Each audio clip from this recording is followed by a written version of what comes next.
kehidupan. Gua percaya untuk mencapai kebebasan itu selalu ada harga yang harus dibayar. Setelah nonton ini gue pengen kalian lihat diri sendiri kalian, ya, dan kalian ngaca, apakah kalian itu layak untuk jadi orang yang bebas dari penjara kehidupan ini? Ketika lu lapar, ya badan lu tuh ngomong ke lu, please gue mesti cari makan. Ketika lu dirantai, ya badan lu ngomong, ini please ini harus dilepas. Kalau lu udah dirantai seumur hidup dan lu masih nggak mau lepas, ya lu memang deserve untuk jadi budak. Lu nggak layak untuk jadi manusia yang bebas. Kalian kira di mana dunia ini adalah dunia yang sama dengan dunia yang dulu, ya, di mana perbudakan itu sudah tidak ada lagi dan kalian adalah manusia yang bebas, memiliki freedom, memiliki kebebasan untuk memilih bekerja di mana, memiliki kebebasan untuk memilih makan di mana dan tinggal di mana. Nyatanya, ya, kalian masih banyak yang pusing dengan cicilan yang ada. Ya, gue mau kasih tahu kalian fakta yang paling unik yang pernah terjadi di bumi ini. Berdasarkan sejarah, tahun 1883, Inggris itu bikin yang namanya Slavery Abolishment Act, di mana dia mau bebasin semua budaknya. Negara yang bayar, ya, budaknya semua bebas. Dan ini menghabiskan 40% dari budget negara waktu itu. Dan hutang Inggris saking banyaknya untuk Slavery Abolishment Act ini, itu baru lunas, lo tahu tahun berapa? Ini 1833 dia bikin.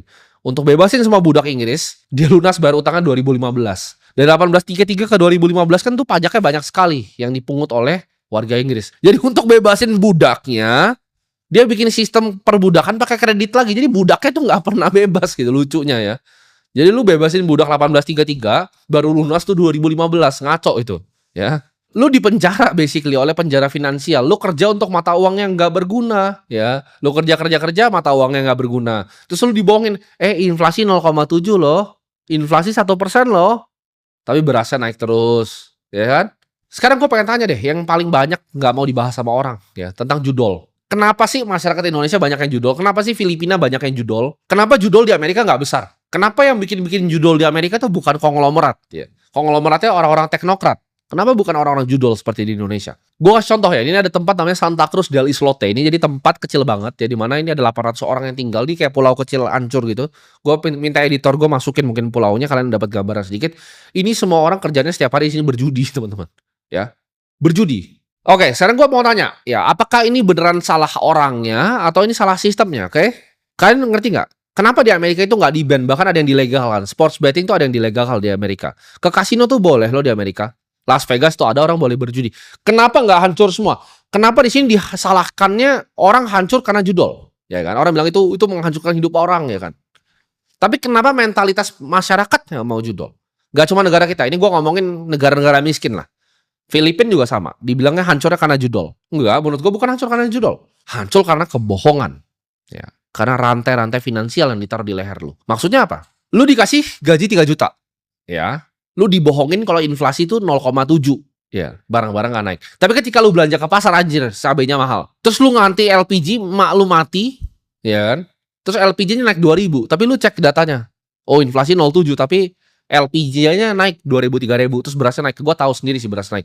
Karena gue setiap minggu tuh bagi berapa ton, bisa 10 ton lebih gue bagi. Jadi gue tahu persis harganya tuh berapa, ya. Kualitas yang mana, harganya berapa, gue tahu persis. Karena gue biasa gue ngabisin semua gitu. Pengepul yang di sini gue ambil berasnya buat gue bagiin.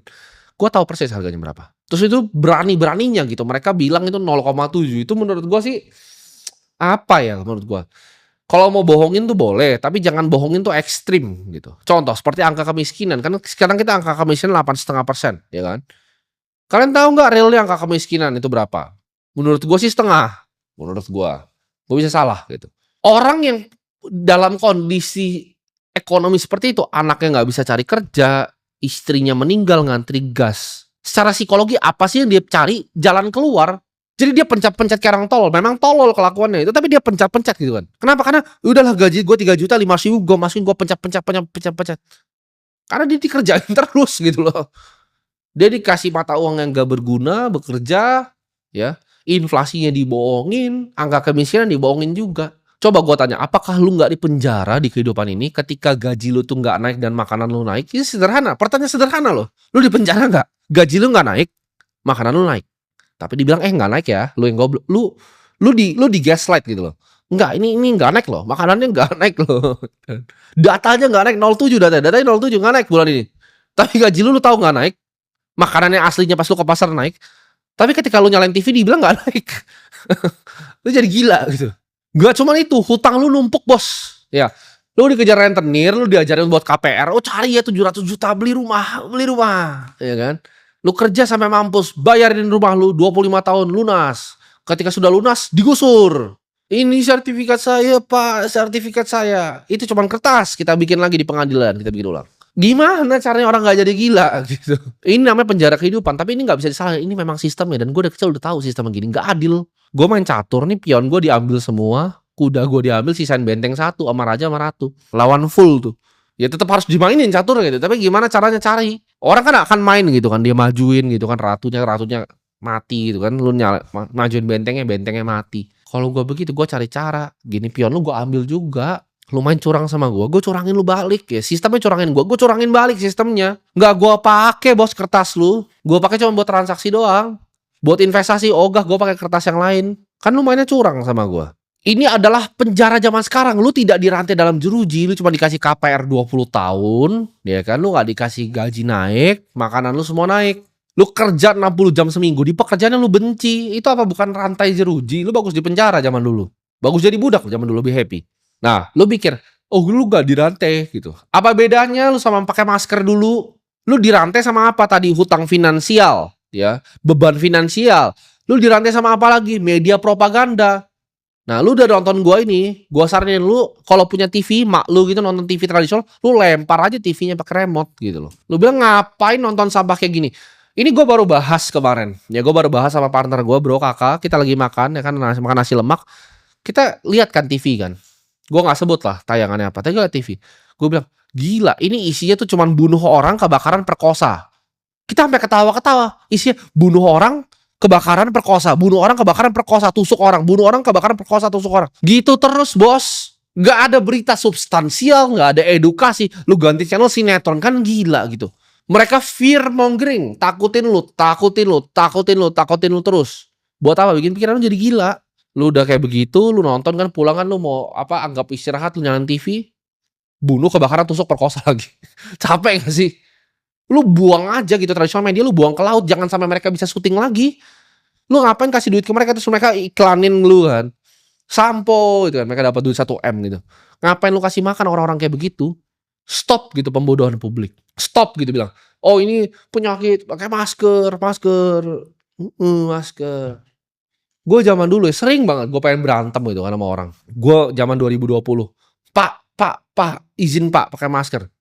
Gue bilang enggak, saya enggak berkenan pakai masker. Pak, tapi peraturan saya enggak peduli peraturan kamu. Enggak peduli gue peraturannya. Peraturan apa pakai masker? Enggak pernah kena. Gue enggak pernah sakit flu, ya. Flu aja dibesar-besarkan gitu kan. Terus pakai media waktu itu, ingat nggak di syuting, pakai apa? Ada kuburannya banyak gitu kan. Ada api-apinya biar dramatis kayak Hollywood gitu. Di mana tempatnya sekarang gua tanya, ayo. Bisa jawab nggak? Gue cuma tanya aja tempatnya di mana. Ada loh di media waktu itu. Gue simpen videonya di sini. Saya nggak mau gue tayangin, ntar ketahuan medianya yang mana. Ada itu pakai dramatis banget loh itu. Dia bikin pakai api-api. Ada kuburannya berjejer gitu kan. Terus karantina Pak, karantina Pak. Gue pulang nih, ya kan? Gue pulang, set. Karantina Pak. Karantina apa lu ini? Gue di hotel bintang 6.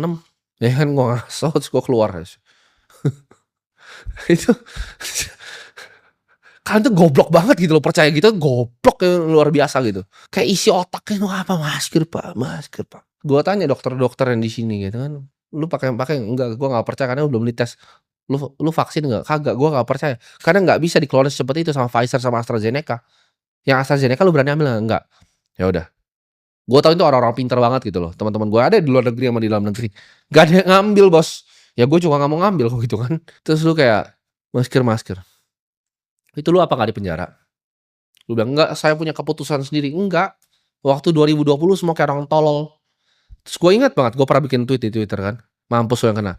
Terus kemarin dikeluarin dari data dari Bloomberg ya. CIA udah confirm bahwa itu adalah biotech weapon dari Wuhan Lab. Mampus gak lu? Yang pakai itu masker ya kan? Apa sih mimpinya yang dibikin ya kan? Lu dikontrol pakai media, ya kan? Lu dikontrol pakai budak finansial, ya uangnya dihusur hutang, KPR. Terus dibilangnya apa? Tenang ya. Kamu kerja ya jadi supervisor, jadi manajer, jadi direktur. Ketika umur 65 tahun, kamu mungkin bisa pensiun. Jadi lu dijual mimpinya tuh pensiun tuh 60 tahun gitu loh. Lu kerja rodi, jadi budak, terus habis itu lu pensiun. Terus lu disuruh cari cewek, ya kan, udah pensiun, ya kan, sama istri lu yang udah menopause itu, baru suruh traveling, lu bayangin gak sih? Lu baru disuruh travel ke Bali gitu kan.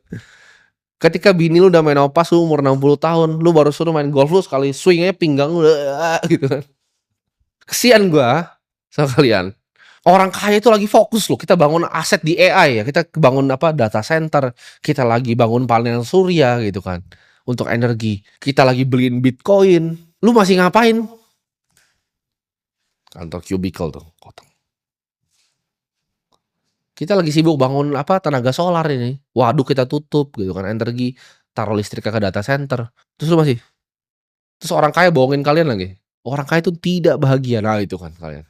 Kalian mikir, "Ah nggak apa-apa, gue miskin, yang penting nanti setelah mati." Nggak apa-apa gue miskin, nanti. Itu semua didesain sama orang kaya. Lu tau nggak kayak aplikasi-aplikasi yang kayak gue pakai kayak Bloomberg gitu kan. Orang kaya kan suka informasi ya. Bloomberg itu yang apa pertama pakai, kalian tau nggak siapa? Awalnya kan dipakai sama Federal Reserve ya kan, Bank of England segala macam. Akhirnya dipakai kedua tuh sama Vatikan.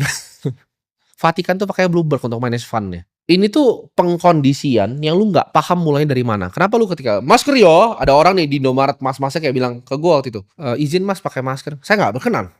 Gue dateng keluar.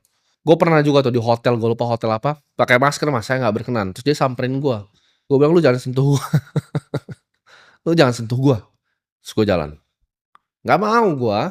Tapi ada yang kalau di zaman itu pasti kalian ntar komentar nih. Ini kalau keluar di zaman itu kalian bakal bilang egois. Tapi ketika keluar sekarang, lu baru sadar bahwa semua yang keluar dari mulut gue tuh bener. Gue bukan orang yang menentang ini baru-baru. Lu tanya teman-teman gue ketika 2020 penyakit setan itu keluar, apa yang gue lakukan? Gue pertama kali ngeliat orang tuh ada di TV. Nah ini bahkan ada di TV tuh. Ingat nggak lu semua? Di sini awal-awal TV itu ada orang kejang-kejang, gitu. Orangnya mana? Gue tanya. Ayo. Masa flu bisa bikin kejang-kejang? Mana orangnya? Dramatis kan, terus disorot pakai kamera. Gua kan orang kamera. Itu bukan video amatir lagi. Gua orang kamera, bos, itu udah dipakai kamera besar. Gua tahu kamera apa itu. Kejang-kejang. Videonya hilang. Udah gak ada lagi. Bikin orang takut, panik ya. Mama lu timbun makanan, lari ke supermarket. Itu gue paling bingung tuh pas orang lari ke supermarket kan. Gue lagi di mall di sini, terus orang lari gitu kan. Indomie.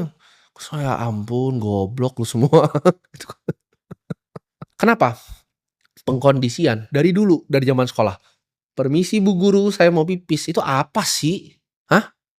Ada belnya. Teng tong, udah saya. Itu tuh nggak bel tuh buat apa? Itu bel pabrik, bos. Teng tong, masuk pulang, makan. Ada jam makannya ya, makan aja kalau lu mau makan gitu kan. Kenapa kayak haram banget gitu makan pas pelajaran gitu? Emang nggak boleh lu nonton gua gini ambil makan? Kenapa haram gitu? Makan nggak boleh. Ada jamnya, jam makan. Karena itu budak. Cuman budak yang ada jam makannya. Gua nggak ada jam makan. Ya. Gue pernah ditampar sama guru waktu itu. Gue lupa guru apa, guru geografi kalau gue nggak salah, masih inget gue. Guru geografi gue tuh pernah tampar gue. Karena gue pernah angkat tangan gini kan. Orang kan angkat tangan kan. Gue tuh selalu langsung jalan keluar. Terus tanya kenapa kamu nggak izin? Ya saya nggak mau izin. Saya mau ke toilet. Ngapain gue ke toilet mesti izin lu? Kayak apa hubungannya lu sama gue kencing gitu loh. Kayak itu dari dulu tuh nggak pernah masuk di pikiran gue. Kenapa? Misi Bu Guru, saya mau ke toilet. Itu sistem goblok gitu loh. Itu bikin lu semua jadi budak, makanya nggak bisa mikir. Ketika masker ya, ketika KPR ya. Sertifikat tanah, itu lu nggak bisa tahu. Mana yang benar, mana yang salah. Kenapa kamu nggak sopan, Timothy? Memang saya nggak mau sopan. Kalau menurut lu itu adalah izin untuk kencing itu kesopanan, ya gue nggak mau. Ya. Kenapa? Karena semua kode moral, etika yang dibikin sekolah itu dibikin sama manusia. Itu mental conditioning ya. Lu disuruh belteng, tong makan kapan, izin ya Bu Guru mau ke toilet, ujian ya, menghafal ya. Kalau ada yang kreatif lu buang kreativitas lu. Hafal ya.